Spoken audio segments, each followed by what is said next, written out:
Hey friends, it is Samara here with another layout featuring Flavors of the Month, 49 to Market Botanical Buzz.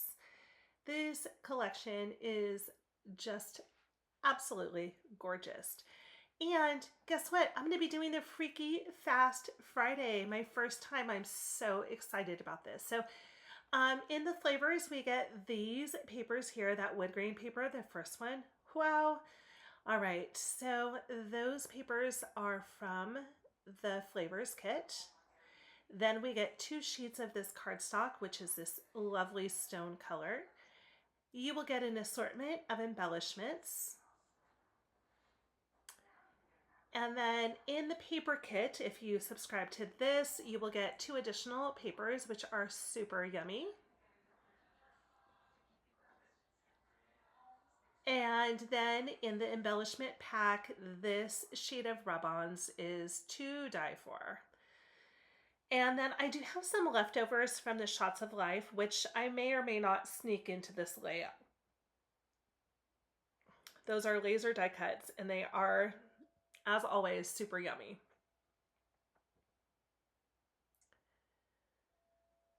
All right, so we're going to start off with this wood grain paper as my base.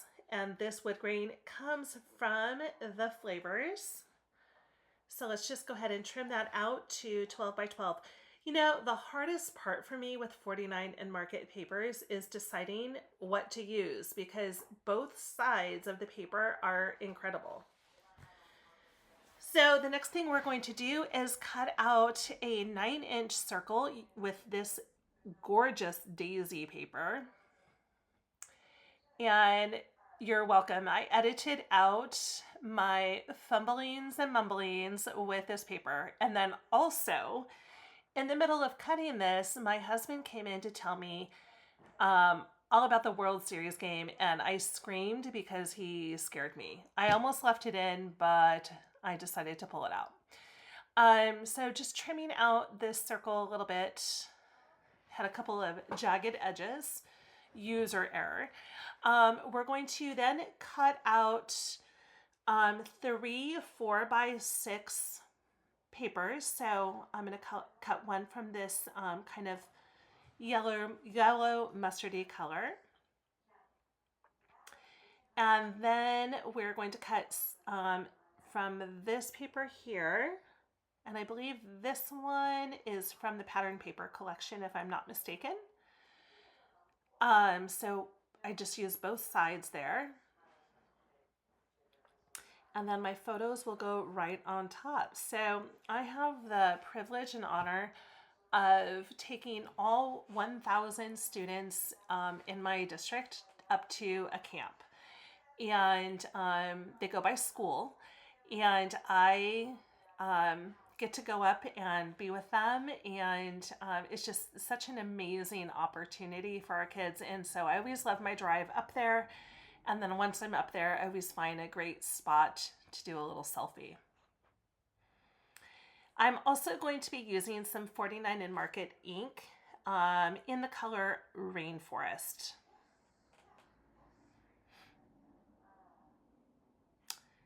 It's such a gorgeous color. So one thing I don't love about this collection is that everything is so matchy-matchy. In hindsight, I probably should have used maybe a solid paper, maybe in like a yellow or even a green would have worked. So in order to set the papers off from each other, I decided to ink it a little bit in that green color just to provide some contrast. So I am going to ink each of the papers. So we have those next 2. So, and I did go ahead and zoom through this because you don't need to see me carefully inking each of those papers and all of the time that it took to get all that done. I have these wonderful brushes that I had purchased on Black Friday a couple years ago, and they're all color coded, and I just love them. It really helps, you know, to keep your colors, you know, not mixing. And before I had these, I used to wash my brushes all the time. And now I just leave the color on there because, you know, green is green is green. I do wipe off any excess ink on the brush. All right, I did cut that 1 by, I think it's 1 by 11. I did cut that strip into little fishtails just for some added interest. So now I'm just going to go ahead and start putting my photos down, and I'm going to build it from the very top layer to the bottom layer. So you'll notice that I'm very carefully overlapping to, again, provide some contrast and some interest to the page. So if you haven't used the Freaky Fast Friday, they are a lot of fun. So it gives you the cut dimensions, and then it's just up to you to assemble. So I can't wait to see what you do with this one. It should be really fun.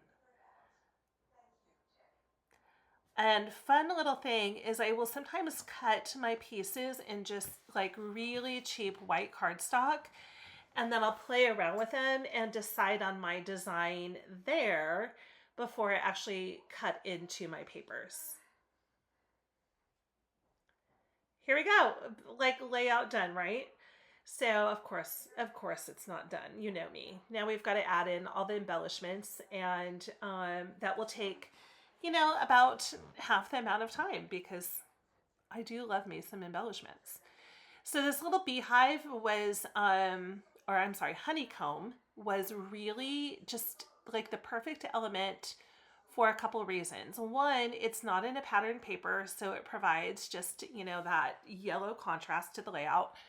And then two, it adds just such a nice visual contrast and helps to unify the colors within the layout. So I just cut it right down the middle, and I'm going to glue that to the top and bottom of that photo cluster. Going through the embellishments that were included in my kit, I really don't need a whole lot because there's so much going on in this layout. So of course I love this little tag. And then I loved this picture perfect. I thought that was perfect. And then we're going to go into our embellishment pack and pull out these rub-ons. So it's totally not necessary, but you know me, I'm an over embellisher. So I'm just going to cut that out, and then I'm actually going to gut the center part of this with an X-Acto knife because I don't need all that stuff in the middle. I just need the outside there.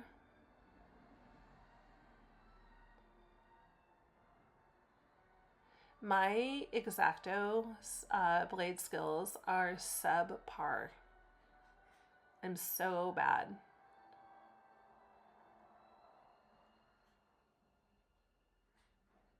And then I am going to cut this because I don't need all of that. It will be mostly hidden behind the photo. So rather than waste the whole thing, I am going to just trim it out just a little bit so that I can use the remaining pieces on another project. And you're welcome. I cut out about 10 minutes of footage here because it took me that long to position this this rub-on. I don't know why. It just was being difficult. Maybe because I had already glued everything down.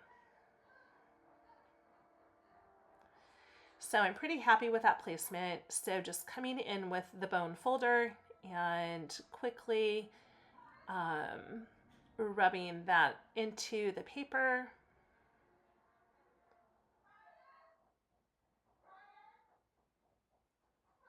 And then we will, sorry, there's noise in the background.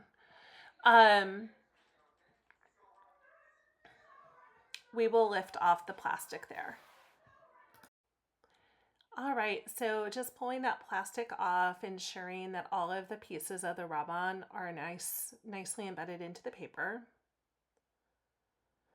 Again, this is so much easier if you do this step before you glue everything down, but again, I don't work that way. All right, so I do apologize about the noise. Unfortunately, my studio is out in the open, and so all the background noise of the house, TV, etc. gets mixed in. I decided to move that little honeycomb off to the left and kind of embed it in the title there. And I think that it works out really nice. Looks more intentional. And then I was thinking about adding some of the little cutouts from the honeycomb, the little bee and stuff, because those just add another little added interest, again, in that solid color.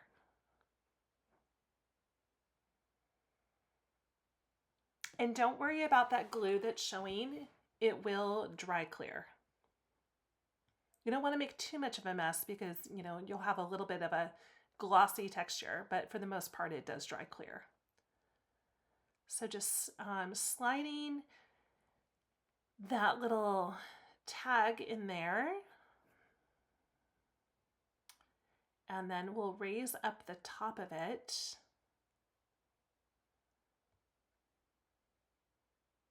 So I'm trying to decide, do I want it behind the banner or how do I want it in there?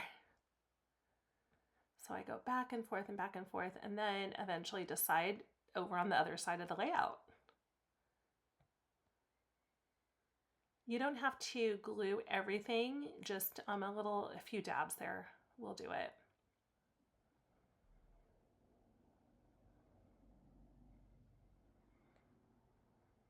I think that part of the reason why I moved that little tag over to the right side of the layout is because I really liked the daisies from the rub-on and I didn't want to lose those.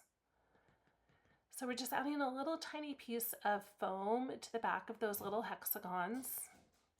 Some of them have bees, some of them don't. Some of them are just plain, like this one. Some of them will have like the beeswax in them. So we'll add a couple on top and then just a couple to the bottom.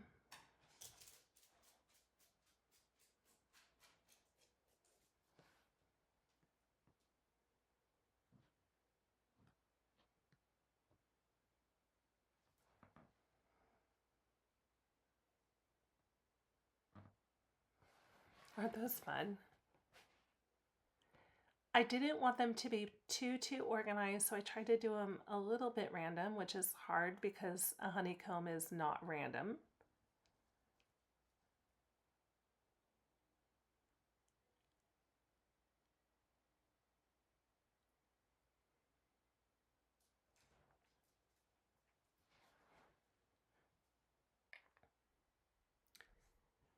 All right, so we're just going to add one more little bee there towards the bottom. Look at how cute he is. Such fun, small details. And then we'll add this little title here, Picture Perfect. It's already on chipboard, so there was really no reason for me to pop that up. And then I was thinking I'll add just a couple more of the rub-ons. And to be honest, they're really, I think they add some interest here, but they do blend into the background.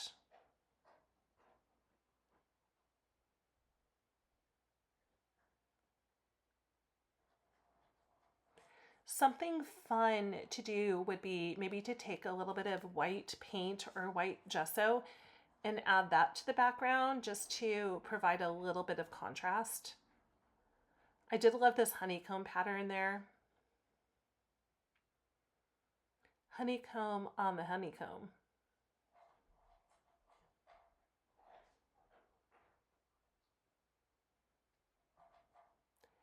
And friends, that is about it. So enjoy. I think I do actually add one little flower at the end, so stay tuned.